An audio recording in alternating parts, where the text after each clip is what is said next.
Hello, everyone. I hope your day is going great. I'm Mark Mawhinney. I've got with me the Dux-Soup team, who I've gotten to know really well here over the last year. We've done a lot together. We've got Giles, first up, Blue Jays fan. Scott Wright is a Giants fan. We'll forgive him for that because they're in another league.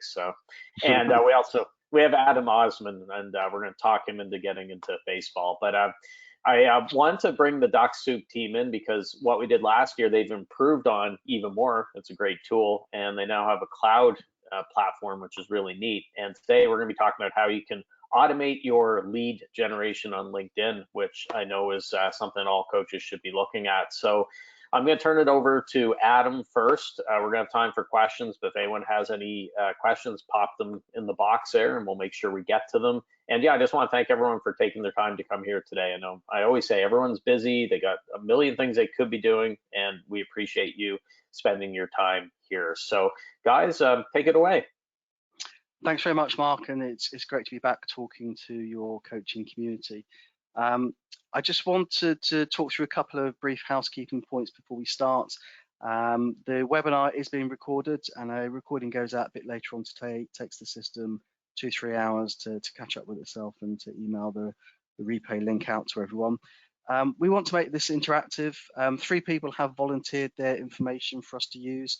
So we will use those details within this presentation to make it as relevant as possible to the coaching community.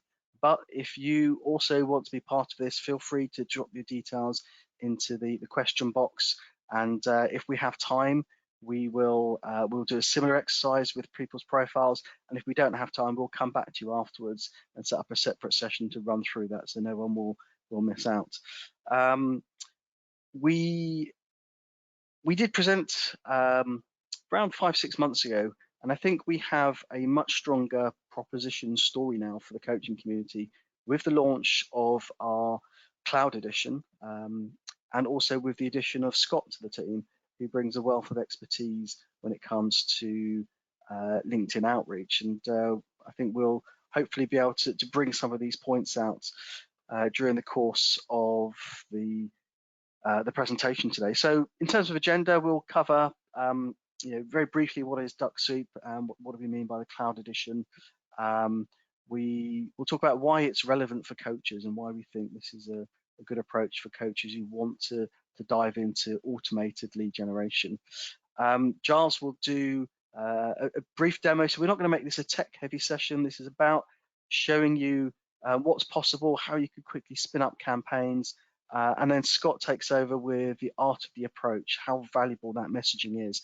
And we've seen it just through my brief interactions with Scott since he joined, seems like a lifetime ago, but only a month ago, in terms of how the messaging has a really big impact on the actual outputs in terms of the quality of the results that you get. So we'll recap at the end. We will have details of a discount code, which Mark has specifically for his coaching community. But if you do have questions, please do drop them. Anything we can answer whilst we're in flight, we will do so. Anything else we'll save up for plenty of Q&A time at the end. So if we start thinking, well, why LinkedIn automation? What is Dux-Soup? So LinkedIn automation for me is all about using the power of technology to automate those things that you would normally be doing on LinkedIn. So sending connection requests, maybe sending up follow-up emails and messages, visiting profiles. A lot of this stuff, all of this stuff can be automated using Dux-Soup. But why LinkedIn now, I suppose? LinkedIn as a platform have a number of quite big advantages over other marketing tools. And what we've seen is that a lot of the other marketing channels, from email to pay-per-click, are seeing declining efficiency, which means you get less ROI. And it's actually driving LinkedIn automation into becoming quite a mainstream marketing tool. And we don't see this as a panacea. This is not some magic bullet which you're going to fire off and all of a sudden leads will just come flowing in through the door. In fact, it's very different to a lot of the ads that I see on Facebook for increasing your coaching revenue. I see a ton of these ads. I made the mistake of clicking on one of them, which said, 5 times, 10 times increase your coaching revenue, or get to $100,000 a month in a week. And then every day I was served a different advert for a similar kind of coaching program and system. And I think what we have here is different. It's more a mindset and an approach combined with some technology. And we see it integrating alongside the rest of your marketing activity. LinkedIn is a great place to connect with potential and prospective buyers of your coaching services. There are 1 billion people, around 50% of that are active every day. So your audience is most likely already on the LinkedIn platform. And we'll show you through some of the targeting and the demo work that Giles will do, how you can zero in on a target audience really quickly. But what we really, really, really want to stress, this is all about automating sensible outreach. It's not about sending spam more efficiently. No one likes spam. One of our other guest presenters, when we do our own webinars, use this phrase, the value vomit. It's not about sending out spam, and it's not about sending out messages that just talk about me, me, me. This is about how you can hopefully exploit technology to engage with your target audience, to try and engage with people who have high intent to purchase your types of services and get them into conversations. This is not about sell, sell, sell. It's about getting people into conversations, and then your messaging takes over, your personal touch takes over, and Scott will talk through that a bit later on the webinar. But I wanted to kick off this part of the presentation with a little story about one of our coaches that uses Dux-Soup for lead generation. It's a fantastic guy called Ashish Janyani. He's the CEO of a sales coaching and sales training organization that I interviewed a couple of months ago. And he basically said, Dux-Soup and LinkedIn automation changed my life. I thought, wow, that's an amazing statement. And he basically said, look, my business was all about selling these coaching, salespeople, training salespeople, and my route to market was really to go via the HR department. And then COVID hit, and all of a sudden, no one wanted meetings. Certainly, no one wanted face-to-face meetings. And I thought, what on earth am I going to do with my business? And so he did some research, and he thought, LinkedIn seems to be a really popular place where business gets done these days. So he came across Dux-Soup, and within a short period of time, he's a huge convert. And he gave me a bit of background. He talked about how he knows coaching, he knows sales training inside out, have a ton of clients, have coached 30,000 people through their programs. But he completely pivoted his business model, and thanks to Dux-Soup and the automation and the messaging capabilities, he stopped cold calling. He actually ditched cold calling, which was the heartbeat of his company. And he attributes $200,000 of new business in 2 years to the campaigns that he had running with Dux-Soup. And you can read more. There is a case study on our website. And he's a really cool, really interesting character. And I love the fact he always talks about, I never take a penny in affiliate income. So when he talks about Dux-Soup with a passion, it genuinely comes from the heart. He has no financial incentive.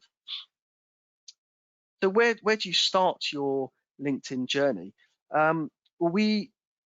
There's a number of commonalities to how our successful clients use LinkedIn. I want to give you another very short use case, which I think highlights how positive and how useful our cloud edition is. So one of our users is Michael Simpson. He's the CEO of a company called Ideas First. And what I really like about this story is he basically started off by saying, I was going away on holiday to New Zealand on a trip of a lifetime. I was going to be away 4 weeks. And before I went, I set up some campaigns on Dux-Soup. The first one had 2 messages, and it was going out to around 3,000 of his first degree connections on LinkedIn. And he set up a second campaign, 3 messages this time, and that was going over to potential contacts. And he said, I could see every day I knew 250 plus messages were going out every day. Before he went on holiday, he closed his laptop. Didn't even need to touch it or look at it. The automation was chugging away in the background every day. And so on autopilot, which is the theme for this webinar, his campaigns generated, I think he said around 10 new meetings, plus a ton of brand awareness and positive feedback. But he caveated it. He said, but my content and my messaging was really tight. It really reflected the needs of that target audience. And that comes back to what Scott will talk about in a few minutes. So where should you start your LinkedIn journey? It all starts, I think, with your LinkedIn profile, which is why what we wanted to do on this presentation is a little bit of a live audit of some of the people who kindly shared their details. Because everything on LinkedIn comes back to your profile. It's like your mini website. Giles will talk about the lists and the targeting. Scott has got the messaging, but it all generally comes back to driving people to your profile. So let's have a quick look at some profiles that people have sent in. And what I wanted to do is have a look for around sort of 6 or 7 different things that I look at when I look at someone's LinkedIn profile. Everything from their banner image, their profile picture, the headline. And I think we've got 3 quite different profiles to walk through today. So let me switch on to the first one, which is Sean Murphy. So if I look at Sean's profile, and Giles and Scott, feel free to jump in if you see anything I've missed. Sean's got a lovely profile picture. He's got a fantastic banner image. No complaints at all there. I think his headline statement, I help professionals transition into careers they love. He's actually got a bit more real estate there if you wanted to add a bit more content. So professionals, what type of professionals? Maybe that's an area he could be a little bit more specific on. What I love about his profile, he's got a call to action button, which is to book an appointment. So if you don't have one of those, you just turn it on in creator mode in LinkedIn. It's open to everyone. You don't have to have one of the special subscriptions in LinkedIn, and you can add this call to action button. It could be book an appointment, visit my website, book a review, whatever you want to do really in terms of making it easy for your contacts to engage with you. Now let's have a little scroll down his profile. Actually, Adam, if I could jump in for a second. Hey, this is Scott. Could you scroll back to the top there? Yeah, give me one sec. Thank you.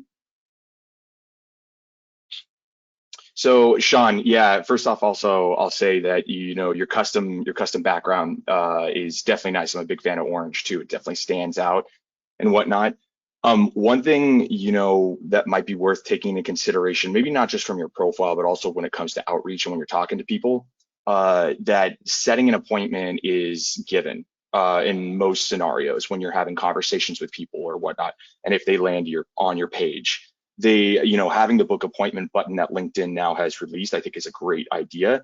But then also just remember that like LinkedIn is a social media platform and people are here to network with each other. And when you're sort of interacting with people using Dux-Soup in an outreach method, people are going to assume that you are going to want to meet with them or they're going to want to meet with you as well.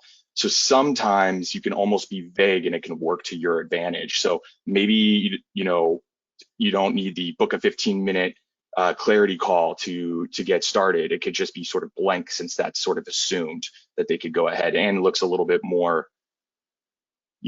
vague in a way that is interesting to some degree, but just a thought. Cool, thanks for that, Scott. And Scott has worked on campaigns, so many campaigns, and that's how we actually know each other, through his work as first as a Dux-Soup customer, and now as a member of our team. And I think his first-hand experience is always really interesting to hear. As I scroll down Sean's profile, I love his about section. I love the use of the little emojis. Maybe the first line about me is a bit irrelevant if we've got the about thing, but the rest of it is fantastic. The only thing maybe I'd consider is maybe adding a couple of subheadlines to signpost the information. So if someone's scanning down the list of information, they can very quickly pick out those key elements. And a tip I picked up from one of our other expert speakers is maybe a good place here towards the bottom is you have some of your own social proof. So a short, 1 or 2 sentence testimonial from one of your customers. So if someone's taking the effort to read about this, they understand your capabilities, and then see this fantastic social proof at the bottom. The other thing I noticed as I scroll down, I think you've been a coach for a comparatively short period of time.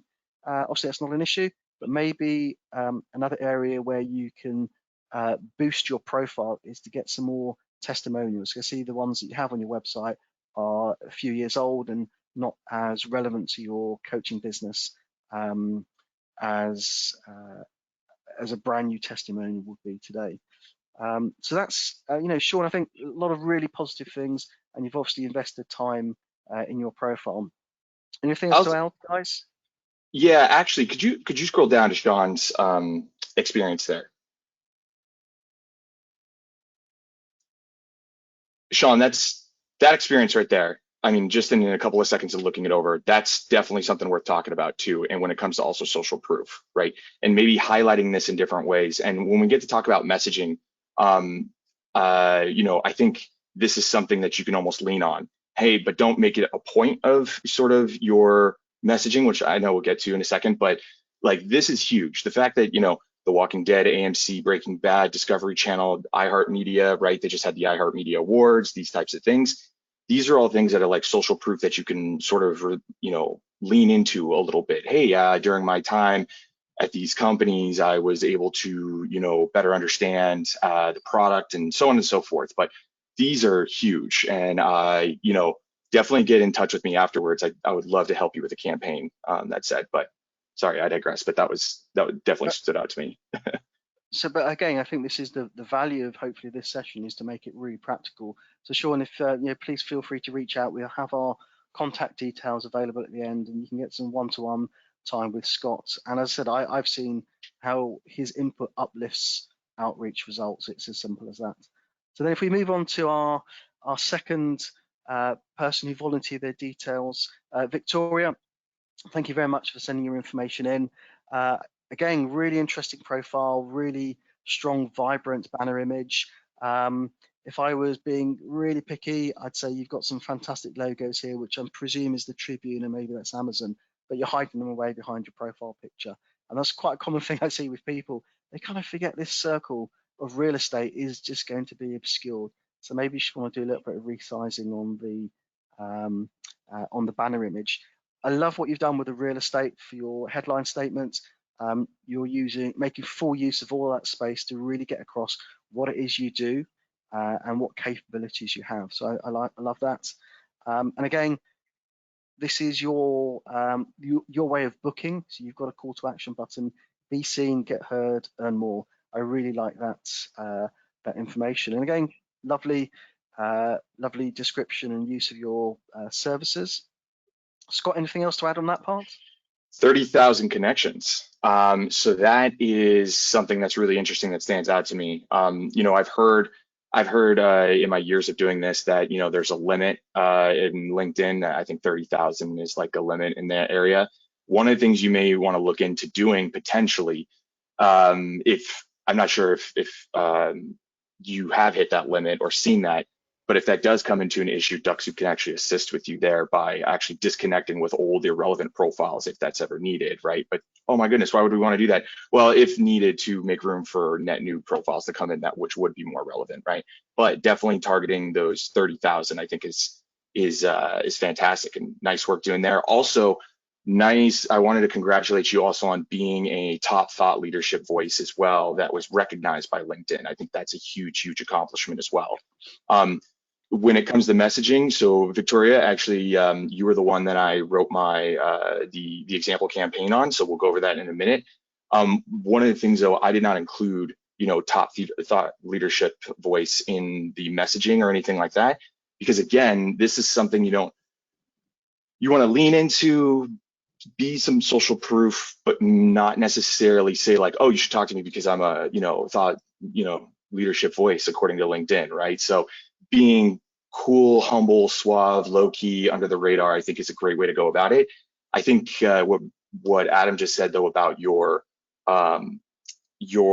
social proof in your banner there being listed, because I actually checked your website and I think the NFL is one of them, if I'm not mistaken. That's who you said that you worked with on your website. You're definitely blocking off a couple, including Amazon. So yeah, definitely give that a little bit of a shape up. So Scott, quick question for you.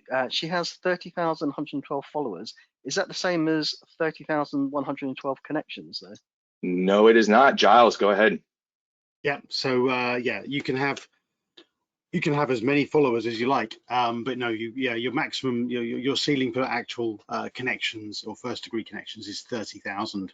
And I've been engaging with a number of people recently who are in the high 20s, and what they're doing is they are purging periodically, finding people who maybe are no longer in their should we say target audience, maybe people who've retired, people who are more senior, but everyone's different. It depends upon what your target audience is as to where you should do that purging. But yeah, 30,000 is the maximum number of first degree connections, but say you can have a lot more followers, and that's great because they're going to hear your voice as you post stuff, as you share stuff, and as you interact with people.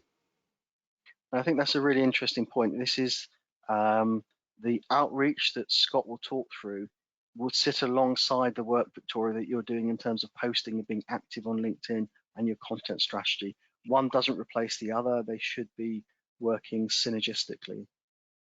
And then just conscious of time to quickly on the About Us, yeah, great information, really well written. Again, maybe potentially a couple of subheadlines and some social proof.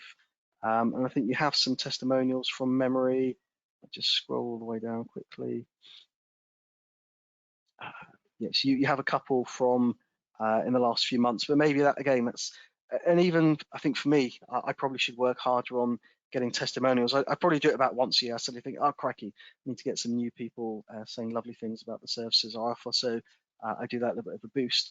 So just want to quickly move on to Louisa. So I think Victoria, obviously you're highly experienced on LinkedIn. Sean, you've put a lot of time and effort in onto your profile. Then we have Louisa, who said, I've just started out on LinkedIn. And you can see 28 connections. So she's right at the start of her journey.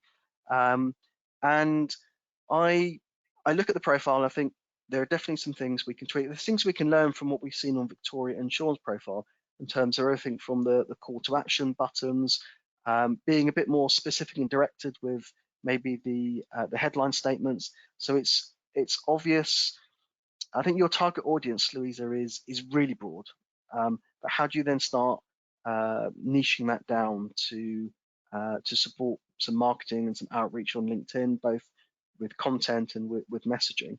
A couple of other things I noticed in your profile: you don't you need to complete the process of filling out your profile. You need to add an about. And if you look at Victoria and Sean, I think have both got great examples where they go into detail. There's a lot of real estate. I can't remember the character limit. There's quite a lot of space to play with there, where you could talk about your it's about being true to yourself, using your authentic voice, which I suspect will be very important in a relationship style coaching, that you want to get across that trust and that openness. And I think again, once you've started getting your testimonials in from the people you work with, it'd be really cool to highlight them. I know you've got one with an image. I did notice on clicking through, I don't know if you can see over here, that there's a bit of something's gone wrong with the text. So you've got a .png. So you need to tidy that up a little bit. And I think that's something about your LinkedIn profile. It never hurts to go back and have a look at it with a fresh pair of eyes. If I could jump in actually on this as well, this is really great, right? And Julie W took the time out of her day to, say this about you, which I think is fantastic. I think one of the things you may want to look into is seeing if Julie W has a LinkedIn profile, because what you would then also be able to do is ask her to say, hey, could you take that same sort of thing and make it a reference, just like just like Adam is saying, or also share that inside of a post or something like that. And when you share it inside of a post, you can at the person, with their LinkedIn profile, just like you at somebody on Instagram or Facebook or something like that. So yeah, definitely something to take in consideration. I think that's a really good suggestion about taking things from other parts of your marketing, building them in. And as Scott mentioned earlier, LinkedIn is all about the social side, the social selling, social networking, and then bringing Julie into your outreach and into your content actually is a really nice way of doing that. So those were the three profiles I wanted to talk through to. So if I hand over to Giles now, and Giles will take you through, I think, the next part, which is thinking about how Dux-Soup Cloud specifically could help you. Yep. Hi, and hi to anybody who joined us 5 or 6 months ago when we last presented. I think it was late summer last year was when we last presented. Right. Yeah, my name is Giles. I'm head of professional services here at Dux-Soup. And yeah, Dux-Soup continues on its developmental journey, shall we say? He's putting his teeth back in. So Dux-Soup was launched around 10 years ago, as some of you may know, with the Pro version. And 5 years after that, we launched Turbo, and then November last year we launched the Cloud Edition, based primarily on customer demand. What does the Cloud Edition mean? It basically is Dux-Soup Turbo, but you don't have to keep your computer on. You don't have to keep your device on. You can have always on LinkedIn lead generation activities going on. It's super simple to set up. If you've used Dux-Soup at all before, it's very, very easy to transition from one to the other. Or if you're new to automation on LinkedIn, it's also very, very straightforward. And we have a whole host of supporting documentation and information as to how to get set up. Yeah, rather than last time I did a sort of quite in-depth presentation and sort of demonstration as to how to get it all set up and how to build a campaign and bits and pieces, I'm going to keep it fairly high level today. So what we'll do is we'll just very quickly show you the interface for setting up a campaign, how you can then leverage a search result, for example, in Sales Navigator, and then how quickly you can enroll your prospects, and then you can turn your computer off. And as Michael Simpson, who Adam referred to earlier, you can just go off on holiday then and wait for the magic to happen. As with the Turbo version of Dux-Soup, of course, we have all of our open API and integrations available as well. So it's a complete suite of lead generation tools that you can use then. And the integration possibilities are literally endless with make.com and Zapier. I keep on being told off, it's not Zapier, it's Zapier, because apparently it makes you happier. Who knew? Right, so yeah, outreach for campaigns. Yeah, whenever you're building a campaign, and Scott's gonna show you more detail on this, you need to have good, clear targeting. Your messaging should relate to the target group, and yeah, your strategies for different prospects in your existing network. We're going to review how to enroll prospects and how to build a campaign very quickly. So if I come out of here and we go into our Dux-Soup icon, we see here that the Dux-Soup Cloud Edition is sort of a raspberry color. So yeah, if you've got Dux-Soup Cloud Edition, you've got this raspberry icon now. And we go down to our Dux Dash here. When we first install Dux-Soup, it will pick up your LinkedIn account and say, right, log you in as LinkedIn. Now I've got a team account, so that's why I've got this menu here. But over here on the left-hand side, most importantly, we can here see that we have a cloud monitor, and I can see here that my cloud session is logged in with my LinkedIn account. It's all there ready to go. And in fact, if I've got any campaigns set up, they are operating now in the cloud environment. So it's very, very easy to see what your status is here. And if there is an issue, you get an email to tell you, yeah, your cloud edition's not working. So we've checked our cloud monitors are active. If we go over to the left here, this is where we can define our drip campaigns. As before, build as many campaigns as you like. Let's take this one as an example. Go over here, I've got a very brief campaign that I was using for testing last year. I've got here a series of different messages, different follow-up messages, and Scott's going to talk about strategies around messaging shortly, so I won't bore you with all that. We don't want to duplicate effort. There we are. I've got a very high-level campaign here to reach out to people, and now it's a case of how can I utilize all those amazing filters and facilities that the LinkedIn have kindly made available to us via Sales Navigator to then select the people who go into this campaign. Now, there are lots of different ways of doing this, but if we just go into Sales Navigator very quickly, let me just do a clear. Let me clear this one a second. So, let's get rid of all of that. One of the things that I've been using recently, and it's something that a number of people have been using as well, people I was speaking to on a fairly regular basis, is making use of the personas here within LinkedIn. So if we go into the personas here, you can actually define a number of different personas depending on what your requirements are. When you develop a persona, then gives you a number of leads, so it can match up your personas with your saved accounts. Not only that, you can then also, for example, if we type in here, I don't know, business development, there we go. Let's just do a very quick search there for business development. That didn't work, there we go. Well, let's use the one I was using it earlier for something. And as is always the case, there we are. I've got business development manager, not advisor, not relationship. So here we are. I've got a search result here coming up with 20 million results. Well, that's all very well, but once I've got 20 million, if I've got time to go through 20 million people, then yeah, that's telling you something. What we can do then is we can then, of course, use all of these facilities here to narrow down our search appropriately, but we can then apply, for example, whatever we've defined in our persona. So if there are certain persona types, whether it's C-suite managers or whatever it might be, we can then apply that persona filter to our high level filter here, and then we can come up with a much narrower result. Now that's still 900,000, but I've not put any industry or geography or any of those filters in there as well. So I'm only scratching the surface here really with regards all of the different possibilities of finding a search result. Yeah, and Giles, if I could jump in for a second too, like it's important that Dux-Soup will work with any LinkedIn profile as well. It will, it can work on if you're not paying for LinkedIn or anything like that. However, it is recommended if you can be able to get some sort of a paid level subscription of LinkedIn, right? And Giles, maybe you can talk a little bit about that.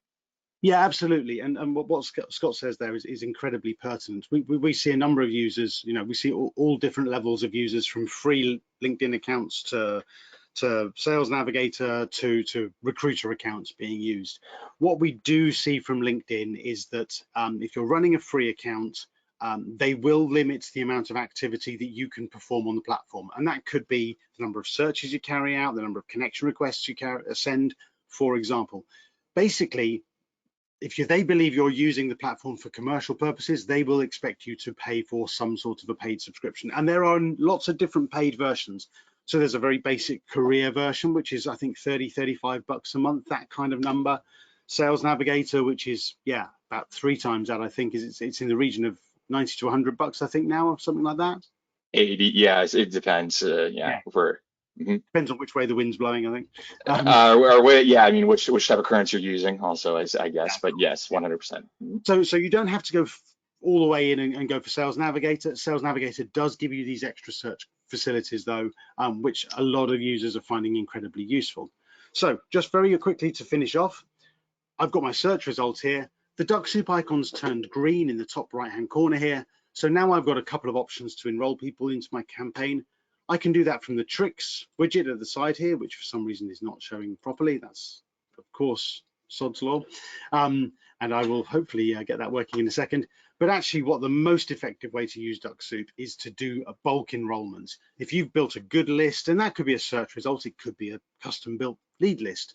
If you go up to the Dux-Soup icon, you press the enroll button here, you can select whichever campaign you like out of the campaigns that you're running, and then you can say how many people you'd like to put into that campaign. So just very quickly referring back to Adam's example earlier with Michael Simpson, he created some campaigns here. He enrolled a couple of thousand people, and that was what Dux-Soup then processed over the period that while he was away. And it's as simple as that. And with Cloud Edition, you can then turn your computer off once that enrollment action's finished, and off it goes. All you then need to do, or what you might want to then do, is pop back into your Dux dash here and monitor the progress under the funnel flow. You can also monitor that via your mobile phone or your portable device. You don't have to have access to your computer to do that. Those are the main points I wanted to cover, and I wanted to be super quick to give Scott even more time. So I will hand over now to Scott to talk about the art of the approach. Yeah, thank you. So it wasn't until I think I did a webinar on this with you guys, Giles, I think back in 2021. That's when I was first using, I think, Dux-Soup and seeing some success, and Dux-Soup has quite literally changed my life. And what's been interesting from my point of view is I've been able to use Dux-Soup as an individual. I've been able to use Dux-Soup as a manager with hiring SDRs and or other inside salespeople and working that into the process. I also was able to build an agency on top of it where we were running 100 different profiles, right? So coming in, definitely understanding, how to sort of approach people was one thing I caught on very, very, very early.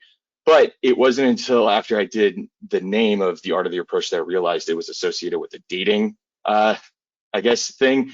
No relation to that. So hopefully that doesn't get across there. But I think it does fit quite nicely in terms of it is all about your approach, right? And when it comes to the approach, I sort of look at it as an equation, if you will, with different variables here. Those variables being that, LinkedIn is a social media platform, just like Facebook, just like Instagram, and just like Twitter, right? Except, Instagram's for pictures, Twitter's for, well, I don't even know what Twitter's for now this day and age, but Facebook is also for, your family and so on and so forth. And LinkedIn is meant for social networking. So it is not designed for you to generate net new business, but it sort of is at the same time, and we're going to leverage different tools to make sure it is, because we're going to be creating professional connections with other people that could be prospects. So it's important to sort of change your tone and your overall behavior and the way you look at LinkedIn. And what you don't want to do is something like, hi, my name is, Scott, and I am the founder of this, and this is why you should set 5 minutes with me, or something like that. No one's going to be wanting to take any action in that sort of case, right? People want to have conversations with you, though, or at least they want to have conversations with interesting people. So one idea and exercise I think about is like when you're at a conference, right? I use this very often. Whenever you're at a conference and you interact with another person, how do you interact with that person, right?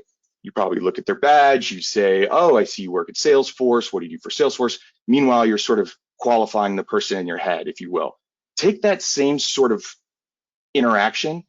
That's sort of what you're doing on LinkedIn, and let the rest sort of come naturally. So remembering that LinkedIn and what you're doing on here is sort of social and direct selling. You're not direct selling to a degree, right?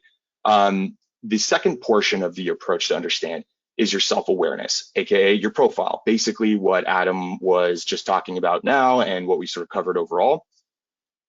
When you are, this comes actually very important when you are managing other people's profiles too, but how are you looked at to your audience is basically what I mean by this, right? So if you are the CEO of a Fortune 500 company and you're connecting with a low-level salesperson, how is that going to be perceived, right? Or if your profile is Victoria and you're, you have the happiness executive, or my happy executive. I apologize, I have the name off the top of my head. I just haven't the ability to come across it right now. But how is your profile and the messaging and the way that you're talking to your audience going to be, received? This is sort of your awareness of how your profile is being perceived to your audience. The next part is knowing your audience. This is your list building. Just like Giles had done, there you could do probably a whole master class and maybe even more, take a whole university and major in the best way to do sales navigator searches, but don't let that overwhelm you, right? There are certain figures in there and certain toggles that you can do, but I want it to be known that it is very, very important to the way that you build your list to be able to personalize your messaging. This way you can know your audience. So for instance, one of the things I did with Victoria's, which you'll see here in a minute, is I included in my connection message, I said, hey, first name, congrats on the new role. By the way, why did I say congrats on the new role, right? I said congrats on the new role because in Sales Navigator, I'm able to turn on a toggle that says change job in the last 90 days. Now that is going to be able to help personalize my message to be able to come across a little bit more genuine as well. From there, purpose is personal. Had a hard time putting a label to this, but this is essentially being able to come across in a sort of general and genuine way of being personalized and using Sales Navigator filters and other things like your list to your advantage. I'll give you another example. An example could be Dux-Soup. So Dux-Soup does support external lists. So if you have an external list of LinkedIn URLs, you can upload that to Dux-Soup and it'll go after those. Now, let's just say those LinkedIn URLs are of San Francisco Giants fans, because, that's what everybody is here. No one likes the Blue Jays. Just kidding. They're great too. But if you happen to know that they're San Francisco Giants fans, right, you may not want to come in directly and say, hey, I see you're a Giants fan, right? Okay, that's creepy, right? How did you know that? Where did that come from? But what you can do is be like, hey, maybe if you are targeting them and they're based in San Francisco, also you can maybe say, hey, what are your thoughts on the new stadium? Like, I see you're in San Francisco, do you have any thoughts on the new stadium? You're being indirect as a way to sort of bring up that personalized approach. This will make a little bit more sense, but altogether with these sort of variables is what I sort of look at as the approach. So let's take an example of a campaign that I wrote. If we go to the next page here.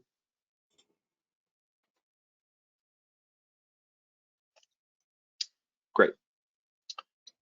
So this is a campaign. I don't have the search on me, but I can send it afterwards. But based on what Victoria was asking, based on her ICP, which was CEOs, founders, and then looking into revenue, companies that are of a certain size of revenue. I believe it was like 2 to 10 or 12 million in revenue.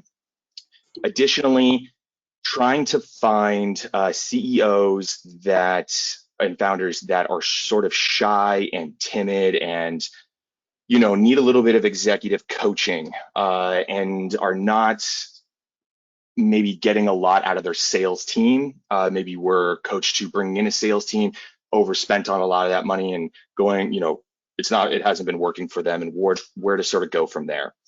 And with Victoria, the ask there was a little bit on talking about her, fractional roles for sales, and also her sales accelerator programs as well for the happy executive, right? So in my campaign, what I designed is this. Now, this said, this would have been a little bit different if I was able to have a conversation with Victoria, but I took all the information I could and I built as so. So my connection message, as you'll see, will say something like, hey, first name, and that'll be a placeholder.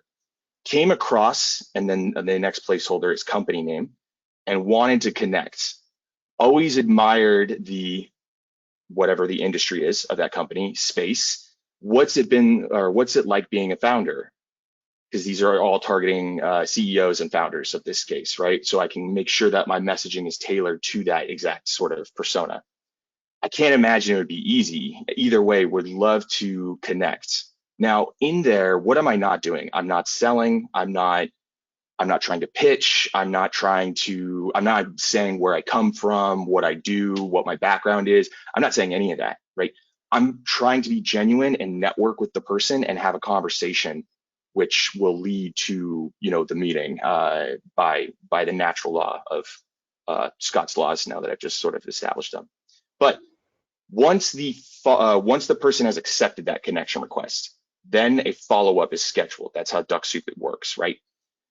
The first follow-up I have go out roughly 2 to 4 hours. Now, note, everything I'm about to tell you in this campaign and the following campaign in this, again, is an art, right?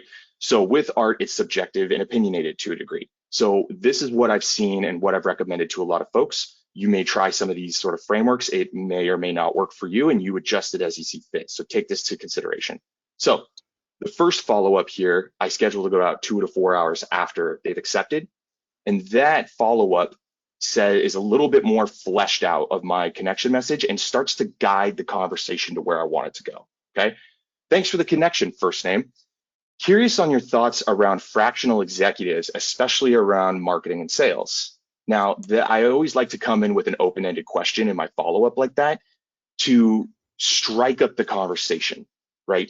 And get them talking, but get them talking about what you're offering to a degree, but you haven't really stated it to them directly yet, right? So you're sort of talking indirectly and trying to get the conversation heading in that direction to where you can start talking about this.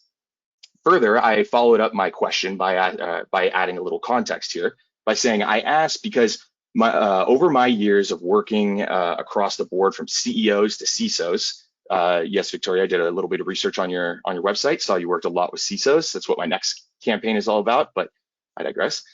Working across the board from CEOs and to CISOs and companies like NFL, US Department of VA, I've realized that many of today's founders see most of their revenue from their own network, right? Most of the deals that they see when they're sort of coming out of the gates are coming from their own network and not really from like a sales team. And so they don't see the benefit of hiring a full team, but instead are interested in something like a sales accelerator, right? What I'm doing with this entire message here is it may look like I'm like sort of talking a bit bad maybe about fractional CMOs or fractional, executives to some degree. I'm trying to be different and bring up a controversial or borderline controversial sort of conversation or message. Hey, what are your thoughts around, using fractional salespeople? Maybe have them say, oh, I think it's not worth anything. Okay, great. At least you got them to respond. Now you can carry that conversation and overcome that objective, right? An example of this before I go on to the rest of the messages is what I was doing with when I first joined here at Dux-Soup. One of the things I did as the head of sales is I approached people saying, hey, what are your thoughts around LinkedIn automation? That's a controversial statement to some degree because people know that, does LinkedIn not like it? What is this all about? How do you use these things, right? But what I've seen in a campaign is I got over a 60% response rate and was able to carry a lot of these conversations into a meeting. Now, if they don't reply to the next message, coming back to our campaign here, the follow-up message number 2, I have that scheduled for 3 days. Now, it's important to understand also your flow of your conversation and your campaign when you're building this.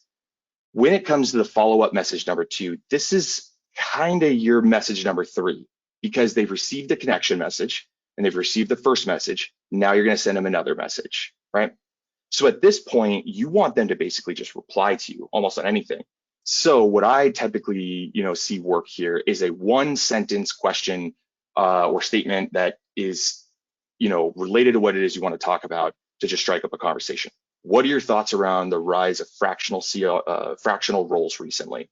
Do you think that they work in environments like yours? You're almost teeing it up for them to talk bad about, this or that, or talk good. Or maybe say, I've never tried it. Or maybe say, actually, I don't have thoughts. It's never been something I thought into. You can then ask yourself, oh, interesting. Why is that? How do you have your sales thing set up? But guess what you're doing there at that moment now that you're in there? You're having a conversation with them, right? That's the whole goal of this. And then to then pivot it into what, you see being able to work for you. From that, if they still don't reply, I have the third message go out. This is my violin breakup message, if you will, that I like to do 7 days, 10 days, something like that. And here I like to do, again, I greatly appreciate the connection and the addition to your network, right? It is truly means a lot. I say that, but it does actually mean a lot, right? Make them do feel special and make sure that you do say that it does mean a lot. And just sort of caveat it by saying, that said, I'm always trying to make the most of my network and always game to talk shop on anything career executive wise. If you're ever open in the future, cheers. Now, with this messaging here, again, my goal is to get them to have a conversation, right? So with that said, could we go to the next slide here? And I'll wrap this up in the next 5 minutes here. So with every single campaign, the goals that you want to set for yourself are these 4 goals here. Get the acceptance, right? By having a good connection message, or sometimes having no connection message. I've seen that work before for certain people too. But you can measure this in the Dux Dash with Dux-Soup, right? Once you've got them to accept, you want them to respond to you, right? That's the next battle that you have to get. Once you've got them to respond to you, you now want them to have a conversation with you. Once you've had that conversation with them, you want to then execute your call to action. You don't have to go back, Giles, but that slide, right? You're basically getting them to talk in a vague way, sort of open about their thoughts and fractional CMOs, and maybe even could pivot yourself, Victoria, to start talking about, what has it been like when, trying to do public speaking, and how has it been for coaching and working with some of these? Because that's, if I'm not mistaken, something you offer on your website, right? So you're kind of talking about a little bit of everything in a vague way that can be sort of controversial in nature. What you didn't see in there is basically like, hey, book me on my Calendly, here you go, sign up when you want, right? And I could talk all day long about that, but we have 10 minutes left. So I'll come to the next portion here. So go ahead and go to the last slide, Giles. Perfect. So Victoria, I had the fun of doing one more campaign for you. This one I did a little bit out of fun. So I have a lot of experience working with CISOs also. Spent a lot of my time working in cybersecurity and interacting with CISOs and seeing how CISOs are almost like a thought leadership type of person and so on and so forth. So that said, I took a little bit of fun with this campaign, but walking through it a little bit quicker, I did, hi, first name, congrats on the new role. So in Sales Navigator, I turned on change, jobs in the last 90 days. It's always good to be connected with other CISOs in the space like yourself. Curious, are you heading to RSA this year? Now, anybody knows in cybersecurity, this is one of the largest cybersecurity conferences of the year, and it's coming up next month, right? This is always a great conversation starter to just get the conversation going, right? If they don't respond, thanks for the connection. Here's on your thoughts and feedback. See, I've been developing a course called $1 Billion Cybersecurity Masterminds, right? And would love to get your thoughts on it, basically, is the approach I'm going here. It's based on all my years of working with CISOs, like CISOs and companies like the NFL, US Department. You can see I've sort of copied a little bit of this from the previous message there. Given your background, I'd love to hear your story and hear how you became a CISO and what challenges for you see, and when I'm making sure that I'm preparing this correctly. So this is a little bit of a different tone and approach. What I'm doing here is I'm basically coming in with an approach of like, hey, I got this thing I'm sort of working on, and I would love to maybe talk to you about, how you got to where you're at today and sort of get your thoughts on this overall sort of program I'm getting. But if they say yes to this, you are now basically having a borderline discovery call with them. After that, I've done a couple of different options here for questions as it relates to here. What are your thoughts on executive coaching, right? Ever seen anything that works or doesn't? Again, controversial, right? It's almost looking and giving them the option to basically say, oh, I've never seen executive coaching working, or maybe I have, right? Get them talking, in any way, shape, or form to handle those objectives. Curious, how did you overcome public speaking, especially as you progress through your career? Another sort of way to sort of strike up the conversation. And then lastly, again, I appreciate the connection in addition to your network, so on and so forth. That's almost borderline the same. So in short, if I can wrap this up, I'll just say, try to go for the acceptance, then try to go for a response, try to get a conversation going to then execute your call to action. And what you want to do is approach LinkedIn in sort of this networking sort of way and persona. But that said, you can always connect with me on LinkedIn, and I can always ask these questions and talk about this all day, as Giles knows. But that said, I will hand it now back over to Adam, I believe. Just before you do those, Scott, I'll just add there. Yeah, it's a conversation starter. That's what you want to do. You want to get that hook. Lots of different approaches. These are some great examples here. And what we do see is there are different cultural differences across the world. Every industry is different. Every culture is different. Every geographical location almost is different. So these are fantastic examples. But there is, your industry hopefully better than we do. So you'll have a better feel as to how to approach as to what areas you can really touch upon to stimulate those reactions and get those conversation starters going. Giles, I think that's a really good point about finding what works for you and testing. As an example, Ashish, he uses a 4 or 5 step messaging sequence. Giles, you talked there about knowing your market. I've interviewed people who use Dux-Soup and LinkedIn automation to generate leads, and they fall into 2 different camps. Some people say you never ask for your meeting up front. Scott's approach is all about getting into that conversation, but we've also spoken to people who are very successful about being quite proactive and asking for that meeting up front. So I think a lot comes back to, what is your authentic voice? If this is what you would do, if you're the sort of person at a trade show gets talking to a person in the queue for lunch, and when you've walked away from that conversation in the queue, you've secured a meeting, maybe it is right for you to have that sort of very proactive approach. I've just interviewed another customer. He has a 10-step flow. His workflow is 10 steps, and the gaps between messages get a bit longer. There's a whole art and science on how long to leave between messaging. But the important thing, I think, is work out what is right for you. So just to recap briefly, what we've talked about is, hopefully you've seen it's not spam. It is automation of your regular LinkedIn activities to generate conversations. And we can't promise it will change your life like Scott or Ashish, but hopefully what it will do is change how your pipeline looks in terms of the number of people you're getting into warm conversations with. And hopefully if you follow the tips and tricks that Giles and Scott have been talking about, it can get you on that path to using automation in a very safe and sensible way. Dux-Soup Cloud, make sure you stay within the recommended usage limits of LinkedIn. So we're not advocating that everyone should be sending out tens of thousands of messages. It's about being precise and targeted and being safe. And following these tips, I think, can help you get those results more directly and faster. I loved listening to Giles talking about using those personas when you're doing the targeting. And the other tip, I think, Scott, you're talking about, flipping the switch on identifying people who've changed job recently, because people who've changed job are more open.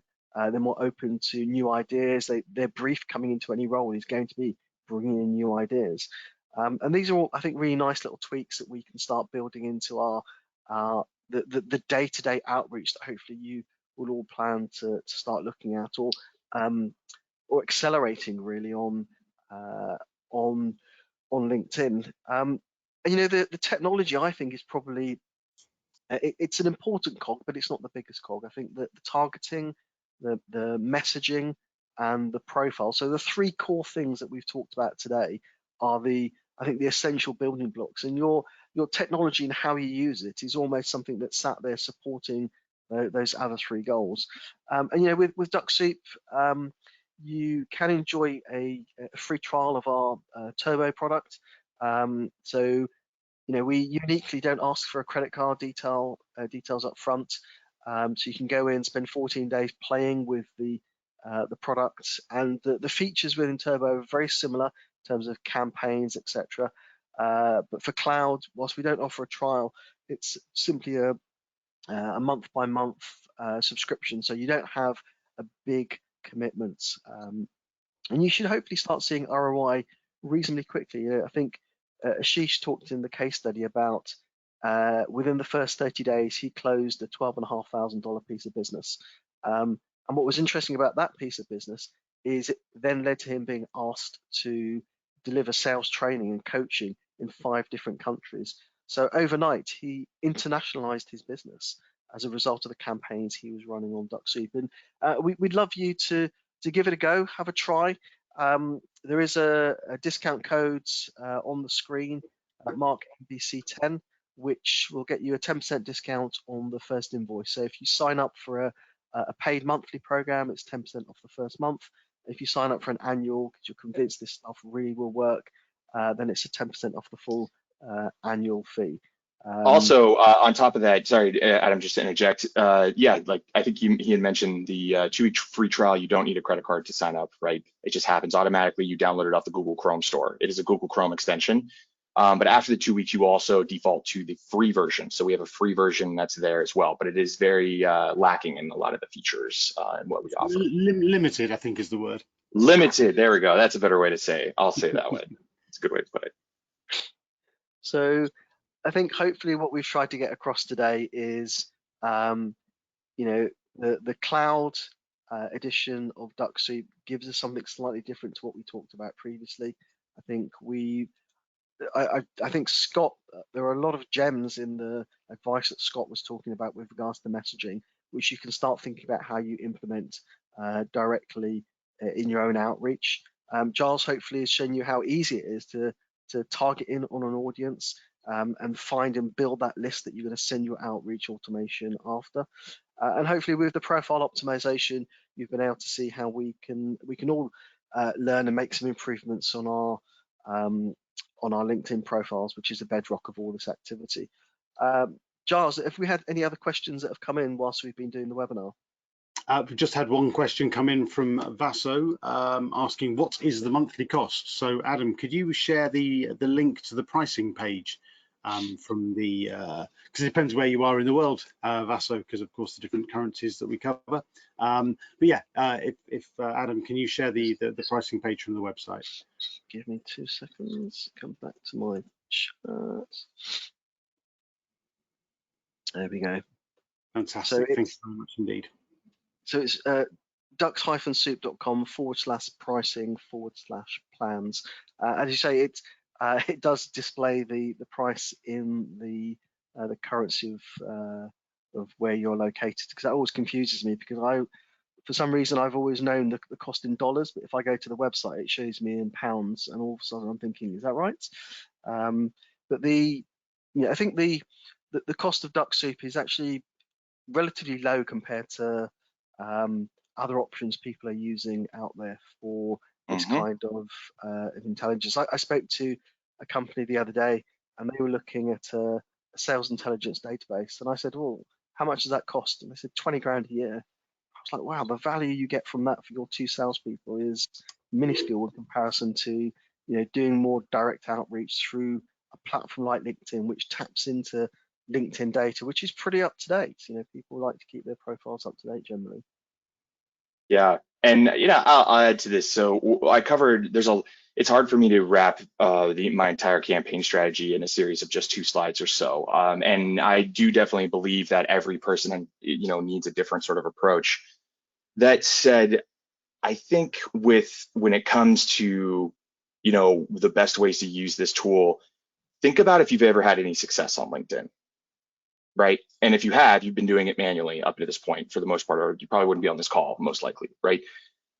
If you have had that success, go back to maybe that and see why you had that. Was it because you had a connection with the person because of alumni, or was it a previous coworker? And then what did you say? And then try to put yourself in the shoes of the other person and try to find more people like them. Right. Did they just change jobs? Are they of this title? Where were they at? Try to really investigate into that area and see how you can then build off of that using Dux-Soup. And like Adam just said, there are other LinkedIn automation tools that exist, right? But that also said, I think you should take the time out of your day to make sure you understand how to approach people and use LinkedIn in general before also getting onto a LinkedIn automation tool at the same time. It's not a magic box. It's not a magic bullet. It is a tool in your tool belt as a carpenter for you to go ahead and use, which will require some skills. So we're always available too if you need to book us for some time to go through any questions or anything like that. Yep, and you can see our email addresses there. So the info@dux-soup.com is our support team. We have a support portal as well, which is available at the help center at the top of our website. Scott's and my email addresses are there, so feel free to reach out if you've got questions. Not a problem at all, because questions are quite quiet, but that's all right. We've covered quite a lot, and we've been talking for quite a long time. Just a very quick last reminder then, we have a 10% discount code on your first invoice. It's there, Mark, NBC10. Yes. That's awesome. Thank you, guys. All 3 of you, Adam, Giles, and Scott. Lots of great stuff here. And I like how we saw the real time with profiles, so I took notes for my own there to do some improvements. But thank you. Thanks for having us. Great to chat again, Mark. And yeah, let's see how the season progresses on the baseball front. Yes. Go Jays. Thank you for watching, everyone. And I hope you take advantage of it. Thanks again to the Dux-Soup team and everyone who spent time today, and have a great rest of your day. Thanks. See you, everybody. Cheers.